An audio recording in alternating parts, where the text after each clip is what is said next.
The engines ignite to generate more than 2.1 million pounds of total thrust to lift the 1.6 million pound triple-core rocket off the pad. Shortly after liftoff, Delta begins a pitch over to attain the proper flight path while minimizing the pressure the vehicle experiences during flight. 81 seconds into flight, the Delta IV reaches Mach 1, the speed of sound. With propellant depleted in the port and starboard boosters, the engines shut down and the boosters are jettisoned to shed their weight. The remaining booster engine then throttles to full power to maximize performance against gravity losses. Once propellant levels deplete in the center booster, the engine shuts down. The Delta IV separation system then activates to release the first stage. The vehicle now weighs approximately 7% of what it did at liftoff. Then, the Delta cryogenic second stage, or DCSS main engine ignites. During ascent, NROL-91 is protected inside a 5-meter diameter payload fairing. After traveling through the densest part of Earth's atmosphere, the payload fairing is jettisoned. The Delta IV cryogenic second stage will carry the payload to its final orbital destination, where it will begin its national security mission.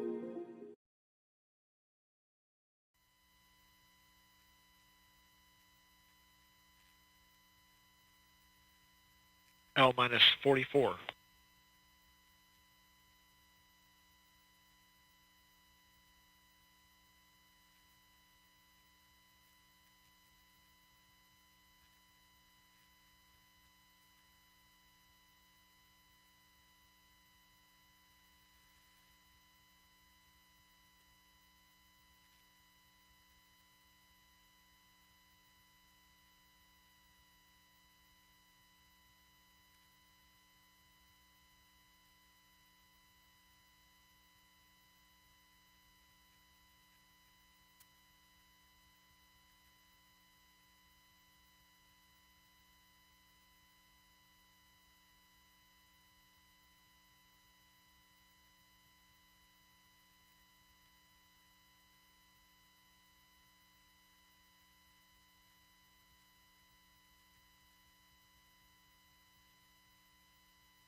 With today's launch, it's the end of an era here at Vandenberg Space Force Base.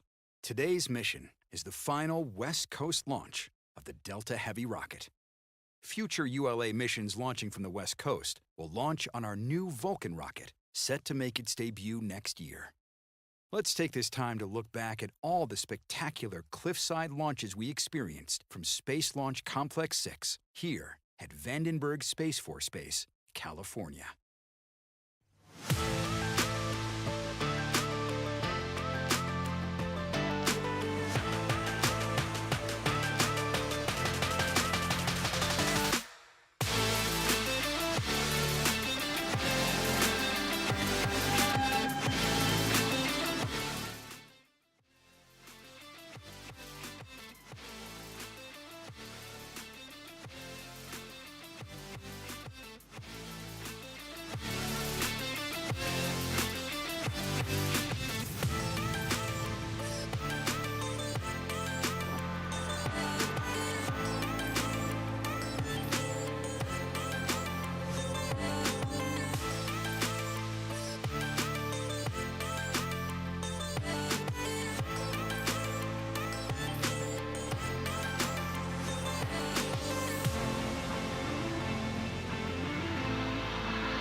On the rocket, we see mission artwork provided by the NRO.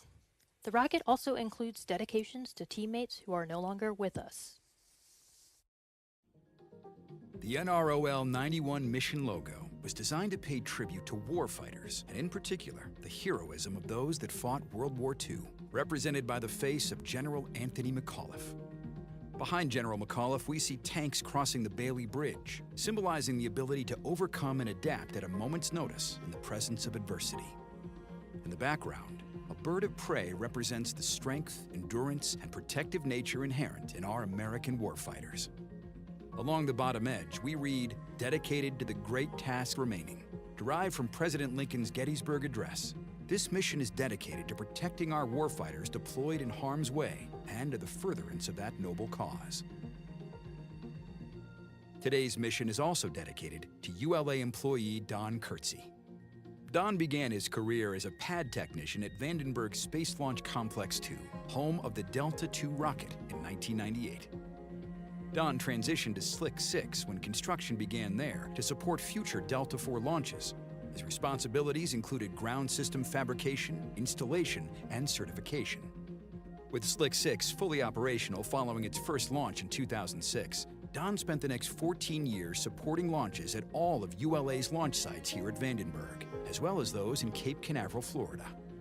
Don will be remembered as a key member of the team and for his concern for his teammates and his community. His genuine kindness towards others, along with his excellent work ethic and expertise, will be remembered by all who knew him.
With this launch, we are also remembering NRO teammates. Let's listen in to Mission Director Colonel Chad Davis.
L minus 33 minutes. Done. MD, LC, net 1. CMD. MD, I'll turn net 1 over to you for your dedication. Roger. Today's launch is dedicated to the memory of several NRO teammates. William Preston Kahn devoted his 48-year career in NRO's Office of Space Launch, enhancing our national security launch mission. Godspeed, Bill. Larry Loveland was a kind soul, friend to many, devoted husband, and proud father. For 29 years, Larry provided dedicated support to the NRO and was an expert in translating mission-critical launch requirements. Loved and missed by all who knew him, Larry is forever in our hearts. Dan McKaylee's 33-year NRO career included tours in multiple directorates where he provided dedicated mission support to the warfighter. Men and women across our nation who were deployed in harm's way returned home safely to their loved ones, thanks to the intelligence delivered by the satellites that Dan kept in mission. For 35 years, Perry Fath went the extra mile to deliver premier mission payload capabilities, providing vital strategic intelligence to the White House and tactical intelligence to deployed warfighters. Perry was a brilliant engineer, laser-focused program manager, and director who believed in a one-team partnership. Though gravely ill, he passionately and selflessly strove to fulfill his lifelong mantra, never compromise the mission. MD out. Thank you, MD.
This is Delta Mission Control. Activities are on track to support a new launch time of 3:25:30 p.m. Pacific. Yeah, I have three items that we discussed much earlier that I would like to close without briefs to you. Roger. LD, net 1. LD on 1. MD, net 1. MD. Proceed, AC. Okay, first was we had two RLM exceedance as noted.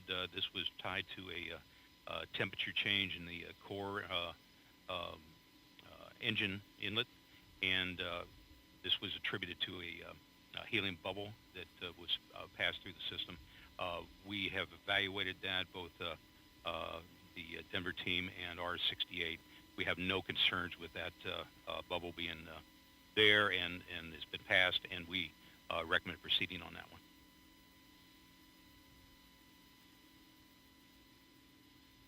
LC concurs. LD. LD concurs. MD. MD concurs. Okay, second one was the fill and drain valves on the core and starboard. We had issues with getting them to cycle. We did some discussion on that, and the plan is with the cycles that we did perform at that time, we were confident proceeding with the rest of the count. We will do a standard cycle of them at the new, what would be L minus 25 minute mark. And assuming that that is successful, we will recommend proceeding. We are recommending proceeding based on that. LC concurs. LD. LD concurs. MD. MD concurs. Okay, and the last one was also a couple of RLM items. This was tied to the turbine supply valve pressure setting. This was also determined to be a issue with where we were in the countdown versus where RLM was monitoring. So a Go ahead, knock on. So a condition that was not expected, but completely understood. We will recommend proceeding on that one. It was only due to a delay in the count for today. LC concurs. LD LD concurs. and MD. MD concurs. And RLM, LC, that one. Harlem, go ahead. I just want to verify with you the engine and inlet OTCs, they've all been cleared. Negative. Was getting ready to do that, and then I could receive the second set of OTCs, 863 and 866. Okay. So it interrupted me from clearing them. Right. Go ahead and clear those, and then after the L25, we'll be able to clear the other two. Roger.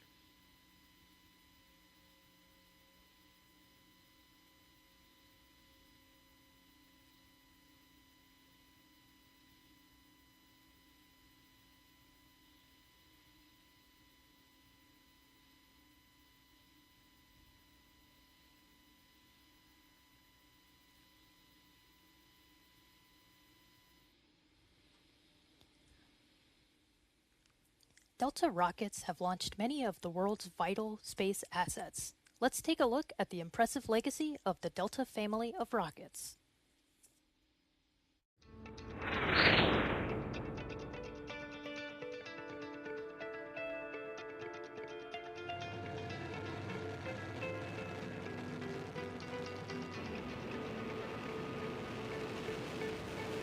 Though first launched in 1960, Delta's story really begins in the mid-1950s with the development of the Thor Intermediate Range Ballistic Missile. Named after the Norse god of thunder, Thor was created in response to a growing fear that the Soviet Union would beat the US in the deployment of a long-range ballistic missile. The goal was to design a system that could deliver a nuclear warhead to a target 2,300 miles away, the distance between the United Kingdom and Moscow. On January 25, 1957, the first Thor lifted off from the newly constructed Space Launch Complex 17 at Cape Canaveral. Following a series of early failures, the Thor team celebrated their first success on September 20th, 1957. In all, 59 Thor IRBMs were launched, with the last flight occurring in 1975. Thor began the transition from missile to space launch vehicle in 1958. On October 11, 1958, America's newly formed space agency marked its inaugural launch when Thor Able boosted NASA's Pioneer 1 on a mission to the moon, and NASA's long partnership with Thor was born. NASA and the Douglas Aircraft Company began development of the fourth and longest-lasting Thor configuration in April 1959. Using a Thor first stage and a Vanguard second and third stage, Delta I lifted off on May 13, 1960 from Cape Canaveral Space Launch Complex 17. Though its first launch was not successful, the Delta team quickly pinpointed the failure and 3 months later delivered NASA's Echo 1 communication satellite to orbit. Following Echo 1, the Delta team racked up an impressive 22 successful launches. Led by Bill Schindler, the Delta rocket earned its industry workhorse moniker for rapidly establishing itself as one of the most reliable and versatile launchers. During the 1960s, Delta launch vehicles paved the way for the burgeoning communications industry, launched America's first weather satellites, and sent probes to explore our universe. AT&T's Telstar 1, the first commercial communications satellite, launched in 1962, and in 1963, SYNCOM-2 became the world's first geosynchronous satellite. TIROS, or Television Infrared Observation Satellites, provided the National Weather Service with humans' first view of the Earth's cloud cover. In orbit around the Earth, Moon, and Sun, NASA's Explorer satellites provided us with a deeper understanding of the solar wind, cosmic rays, as well as Earth's magnetic field and radiation belts. By the end of the decade, launch vehicle modifications, including the addition of solid rocket motors and an upgraded third stage, made it possible for Delta to orbit satellites 10 times larger. The 1970s was an international decade for Delta, as the manifest included scientific and communication satellites for several countries across North America, Europe, and Asia. Perhaps the most demanding challenge of the 1970s was the launch of the Earth Imaging Earth Resources Technology Satellite, later known as Landsat. The mission for the Earth sciences community required major changes to the Delta propulsion and guidance systems. During the 1980s, Delta continued its reliable service to the communications, weather, and Earth imaging communities. As capable as the Delta rocket proved to be, production came to a halt in the early 80s when national space policy dictated that the space shuttle be used as the U.S.'s primary launcher, signaling the end of the expendable launch vehicle. But in 1987, the Delta team picked up where they left off, and development began on a launch vehicle to support the Air Force's global positioning system. On February 14, 1989, Delta 184 began a new chapter in space launch history as it lifted off from Space Launch Complex 17, demonstrating an incredible feat. The Delta II had gone from development to launch in just 2 years. To accommodate the larger GPS satellites, engineers improved the Delta rocket in several ways. The fuel tanks were stretched, a new payload fairing was developed, and larger solid rocket motors were incorporated. The modifications resulted in increased performance and flexibility. By the mid-1990s, the Delta II had delivered the fully operational 24-satellite GPS constellation. And though it was developed for the Air Force, Delta again became a reliable partner to both NASA and its commercial customers. Over the course of its more than 20-year run, the Delta II has launched some of America's best-known scientific and exploration missions. +4, 3, 2, we have main engine start, 0, and lift.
Bill Nelson, tá?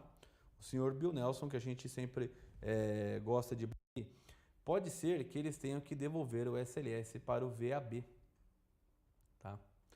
O VAB é o edifício de montagem da NASA, que fica aproximadamente ali alguns quilômetros, eu nunca lembro se é 10 ou se é 8. Vamos falar aqui aproximadamente 10 quilômetros de distância, tá?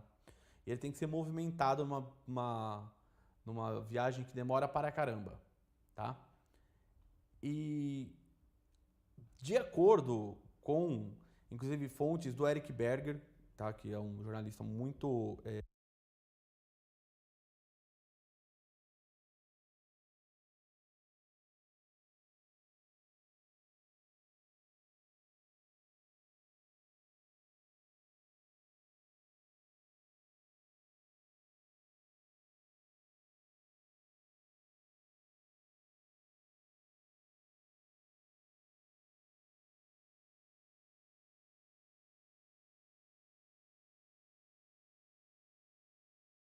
2/3 of the weight, resulting in the structurally strong yet lightweight orthogrid panels that form Vulcan's propellant tanks.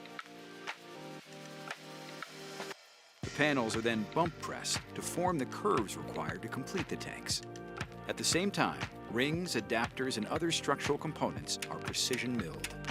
Next, the aluminum domes, panels, and other structures that form Vulcan's propellant tanks are first cleaned and etched to a smooth, even surface, and then anodized to harden and prevent corrosion.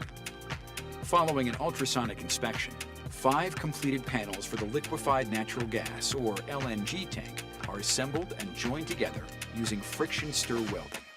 Unlike traditional welding, where filler material is used to join components, friction stir welding uses a head to stir the metal of the 2 panels together as it moves down the seam.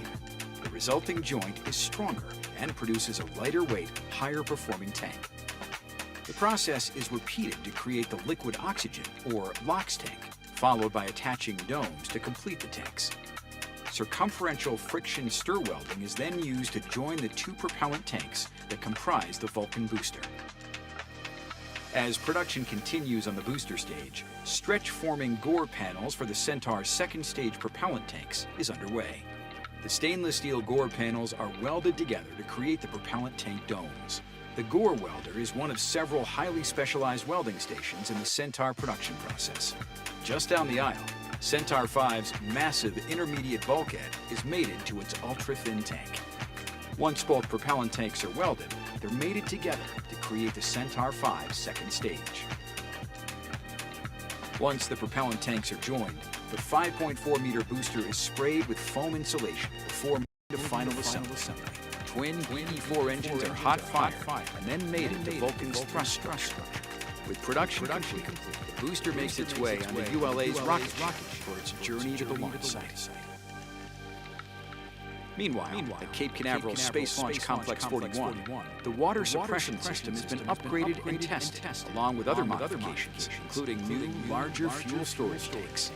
In the Vertical Integration Facility, or VIF, platforms have been modified to accommodate the larger Vulcan rocket. Following the 8-day journey to Cape Canaveral, the booster is offloaded and transported to the VIF, where it is lifted onto the newly constructed Vulcan Launch Platform, or VLP. The first Vulcan booster then travels a third of a mile to the pad for testing, followed by 2.7 miles to the Space Flight Processing Operations Center, or SPOC, for additional testing. This launch site testing culminates with another trip to the pad, where the LOX and LNG tanks will be filled and chilled to flight levels and temperatures.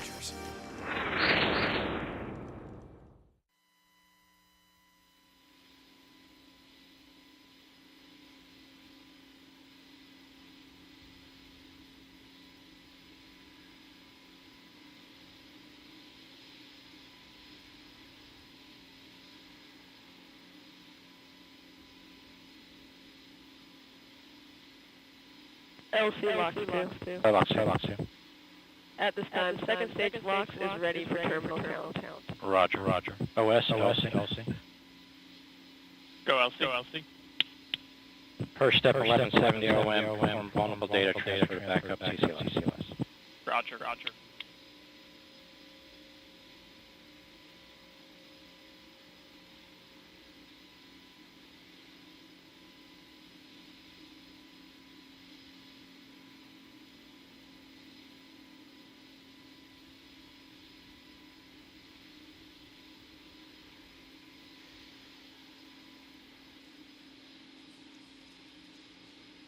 Last month, ULA successfully launched Sivers Geo-6 for the Space Force. Let's take a look at the highlights from that mission. Flight control launch on time verification. OSM, place SRB ignition SNA switch in the enabled position. Red line monitor, verify red line monitor, event table, correct configuration, input count. RC, verify radiation acceptable to launch. Verified. Securing Centaur LA. Securing Centaur LA. Launch. Scan. Fin valves locked. Rock report range status. Range green. Status check. Go Atlas. Go Centaur. Go Zip. 3, 2, 1. We have mission And liftoff of the United Launch Alliance Atlas V rocket carrying Sivers GO6 for the United States Space Force.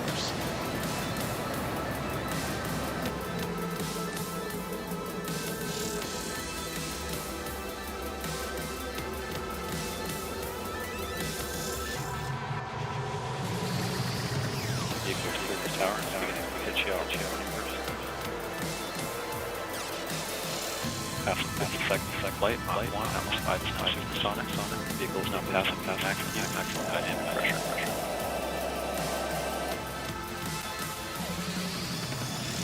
And we have indication status of SRD. And we have good indication of payload burn jettison.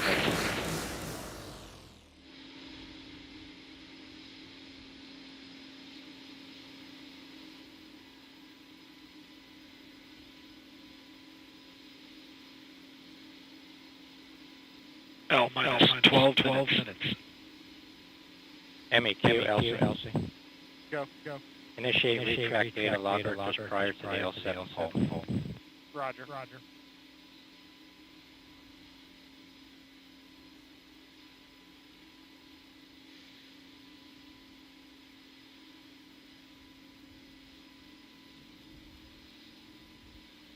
LC has gas. Go ahead, gas. Per step 1180, would you like to switch to the launch table scan pattern? Affirmative. Roger.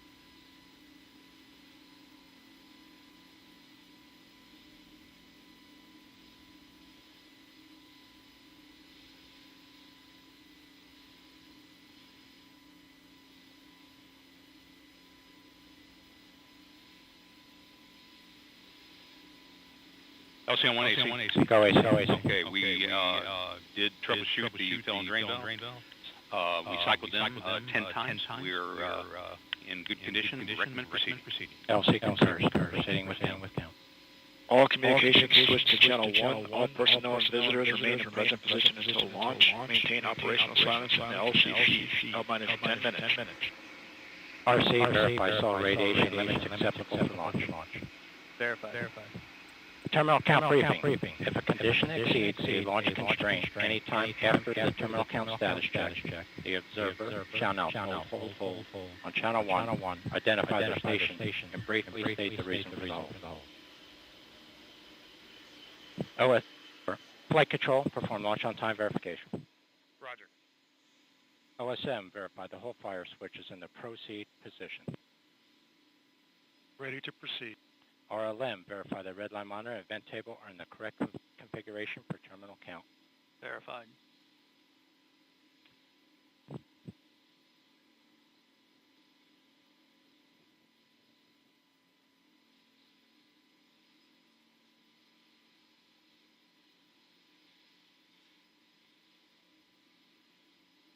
L-minus 9 minutes.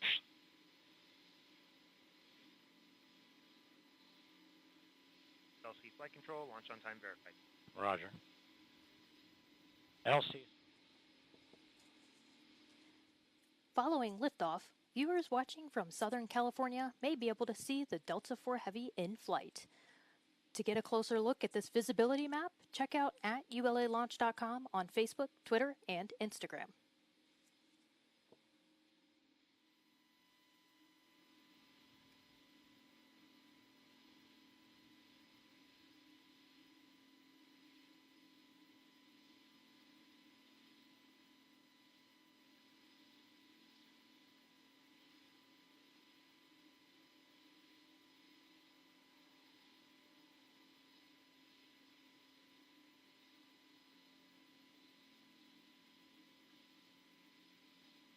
L minus 8 minutes.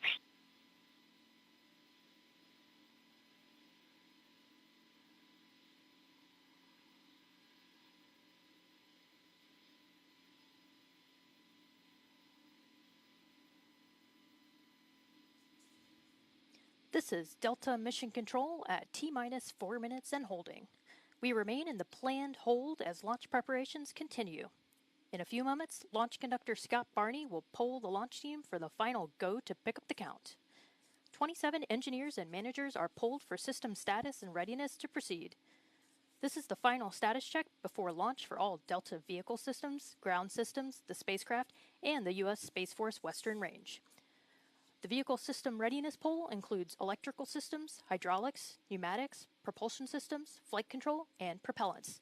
Let's listen in as Scott Barney performs the final polling of the launch team.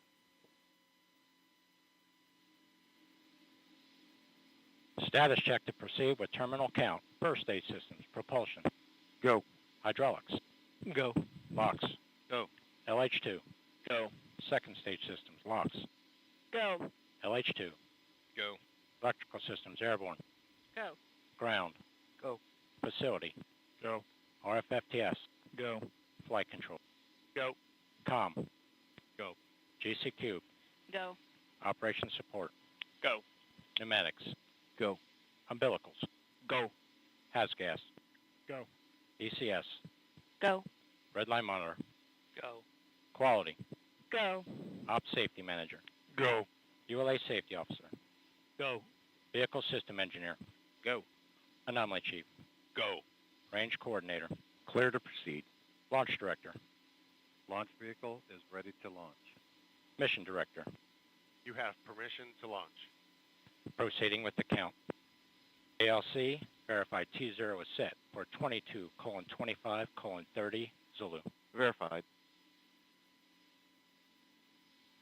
L minus 6 minutes. Establish swing arm lock pins pull. Active. Polling is complete. The ULA launch team and the NRO mission director are go for launch.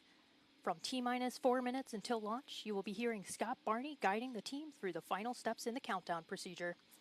Several critical activities occur in the final minutes before launch, including verifying fuel tank levels and pressures in the port, center, and starboard boosters, and the DCSS, as well as arming the flight termination system.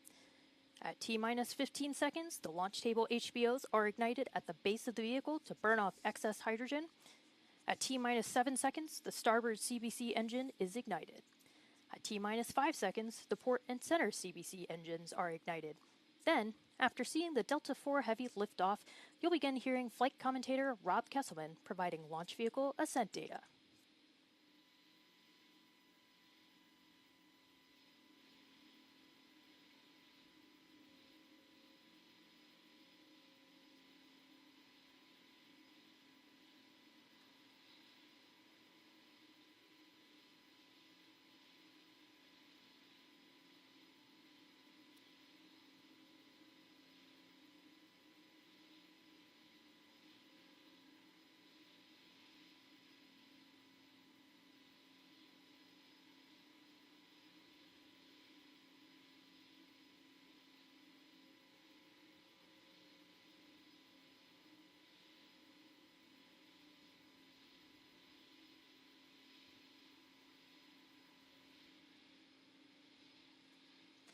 This is Delta Mission Control.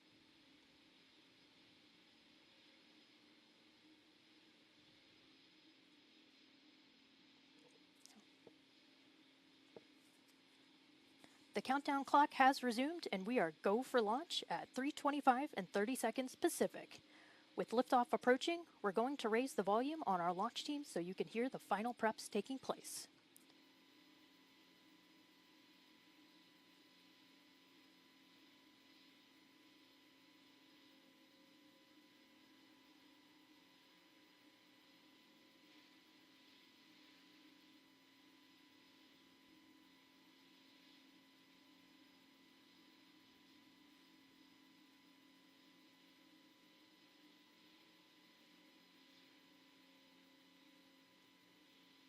.307.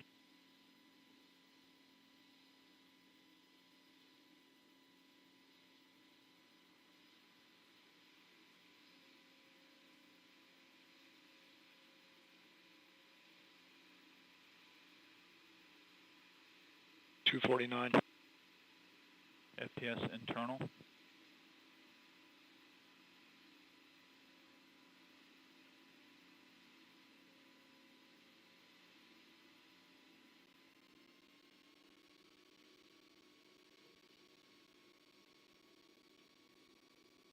CBC locks at flight pressure and flight level.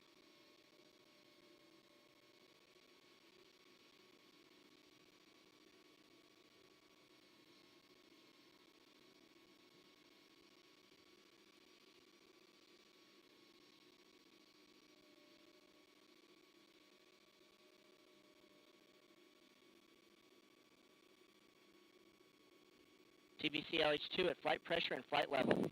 2 minutes. 159. Vehicle internal. Hydraulic pressure at 4,000. 155. Launch sequencer start.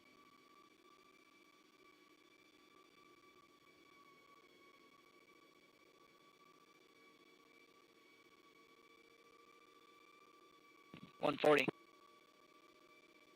SCS launch enabled. 137.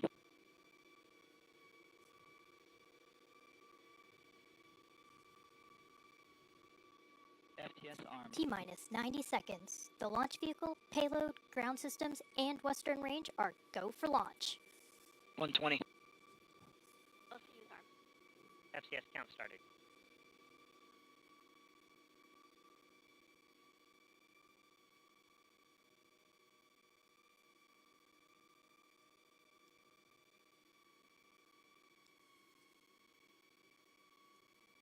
One minute.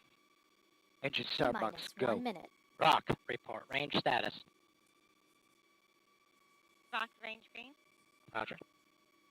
50.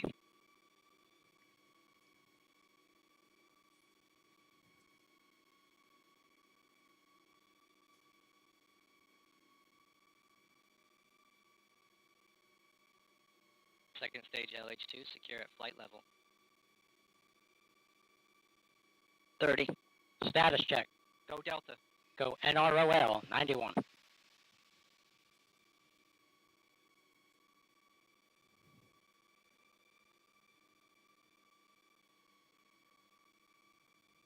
$14.5.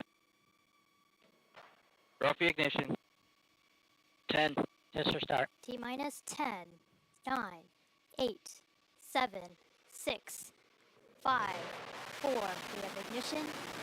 2, 1, and liftoff of the last West Coast United Launch Alliance Delta IV Heavy rocket carrying NROL-91 for the National Reconnaissance Office. Vehicle has now begun the pitchover maneuver.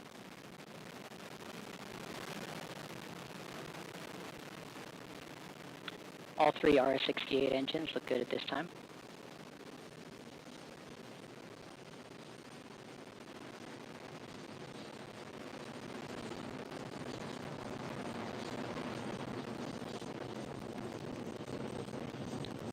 Core booster is now throttling down at the partial thrust level. And that core booster has now reached the desired Rob Kesselman providing launch vehicle ascent data. parameters continue to look good.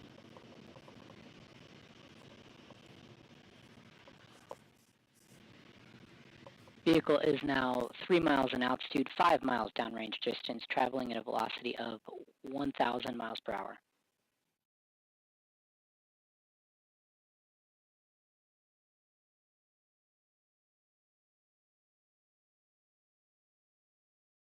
Engine parameters continue to look good at this time.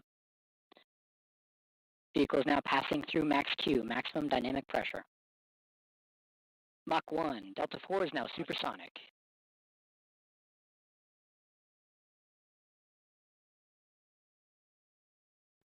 Port, starboard, and center RS-68 engine parameters are within the expected operating parameters right now.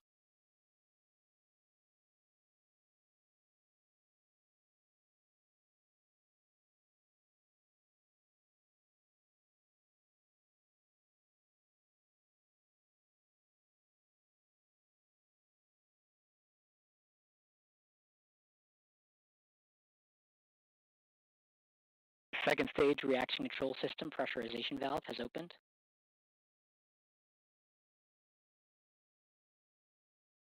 Delta 4 now 130 seconds into flight, flying at an altitude of 19 miles, downrange distance of 14 miles.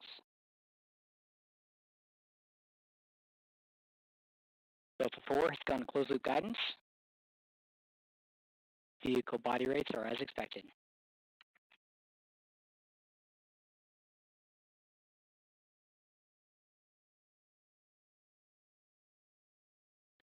Three minutes remaining in the booster phase of flight. Delta 4 rocket weighs now just 1/2 of what it did at launch, burning propellant at a rate of almost 5,000 pounds per second. 1 minute until port and starboard booster engine cutoff.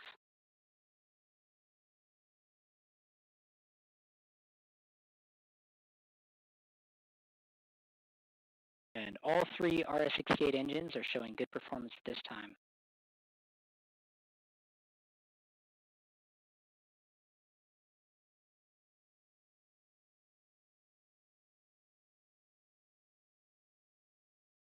Vehicle body rates are near zero.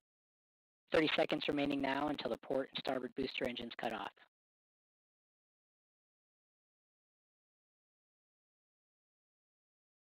And 2 minutes remain in booster phase of flight, 2 minutes remaining until BECO.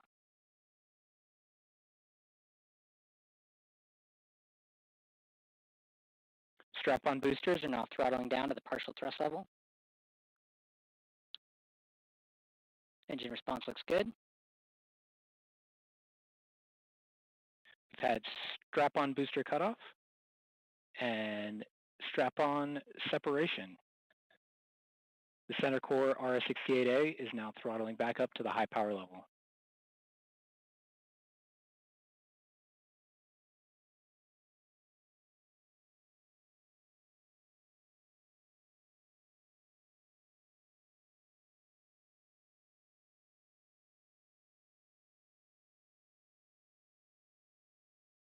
The upper stage lock system has begun the boost phase chill down sequence to begin thermal conditioning of the RL-10 engine.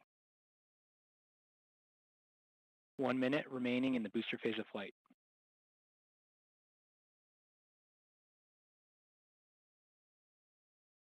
Now the upper stage fuel system has begun the boost phase chill down sequence.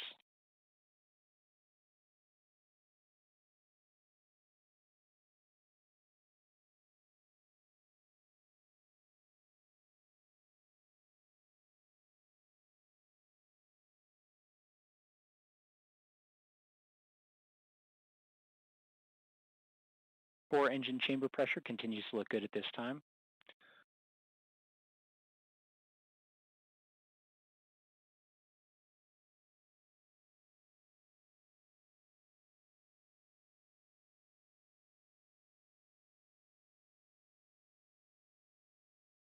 Core booster is now throttling down in preparation for BECO. We have BECO booster engine cutoff. We have stage separation, successful separation of the first and second stages. We're seeing the nozzle deployment begin on the upper stage engine.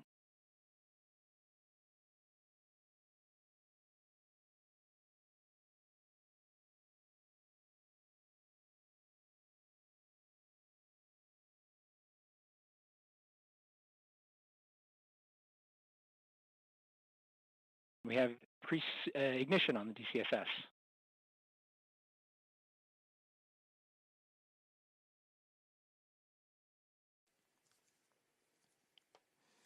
This is Delta Mission Control at T+6 minutes and 30 seconds.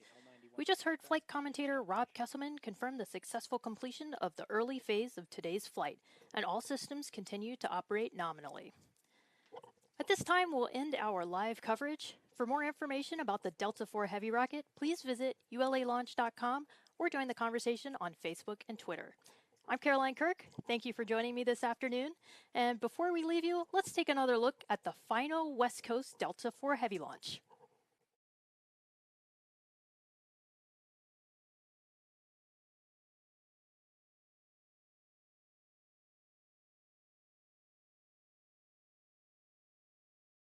Ignition, 2, 1, and liftoff of the last West Coast United Launch Alliance Delta IV Heavy rocket carrying NROL-91 for the National Reconnaissance Office.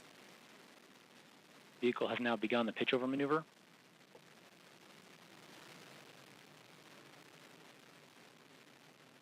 All three RS-68 engines look good at this time.